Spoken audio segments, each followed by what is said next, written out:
இன்று ஜவுளி உற்பத்தியாளர்கள் மற்றும் ஏற்றுமதியாளர்கள் சங்கத்தின் சார்பில் மாண்புமிகு முதல்வர் அவர்களை சந்தித்து கரூர் ஜவுளி தொழில் பற்றியும் கரூர் ஜவுளி தொழில் வளர்வதற்கான கரூருக்கு தேவையான கட்டமைப்பு வசதிகள் பற்றியும் நாங்கள் எங்களுடைய கோரிக்கைகளை முதல்வர் அவர்களிடம் தெரிவித்தோம்.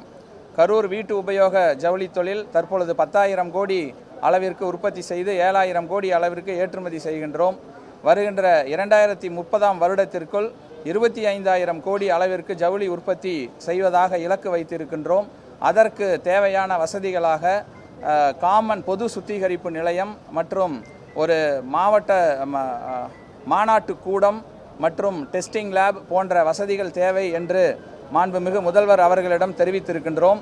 மாண்புமிகு முதல்வர் அவர்கள் கரூர் நகருக்கு ஜவுளி தொழில் வளர்வதற்கு வேலைவாய்ப்பை அதிகப்படுத்துவதற்கு தேவையான அனைத்து விஷயங்களையும் செய்து கொடுப்பதாக உறுதியளித்துள்ளார்.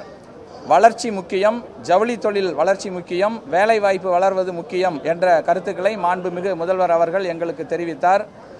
இன்னும் சில வாரங்களில் கரூர் வருவதாகவும் ஜவுளி தொழிலை பற்றி மேலும் நேரில் கேட்டறிந்து தெரிந்து கொள்வதாகவும் எங்களிடம் கூறியிருக்கின்றார்.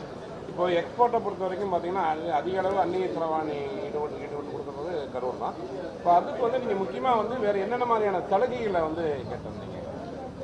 குறிப்பாக இப்போ வேலை வாய்ப்பு நிறையா இருக்குது. ஆனால் அதுக்கு தகுந்த ஆட்கள் கரூர் மாவட்டத்தில் பற்றாக்குறை இருக்குது.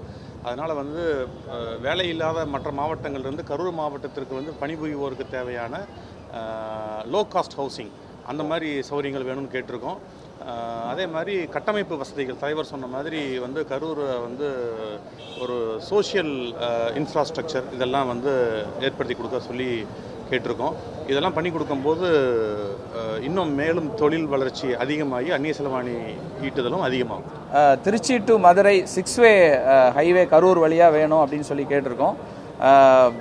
வந்தே பாரத் ட்ரெயின் மதுரையிலேருந்து சென்னைக்கும் கோயம்புத்தூர்லேருந்து சென்னைக்கும் வயா கரூர் இருந்ததுன்னா கரூரோட கனெக்டிவிட்டி இன்னும் நல்லாயிருக்கும். மெயினாக திருச்சியிலேருந்து கோயம்புத்தூருக்கு அந்த 6-வே ட்ராக் ரோடு வசதியாக இருக்கும் அப்படின்னு சொல்லியிருக்கோம்.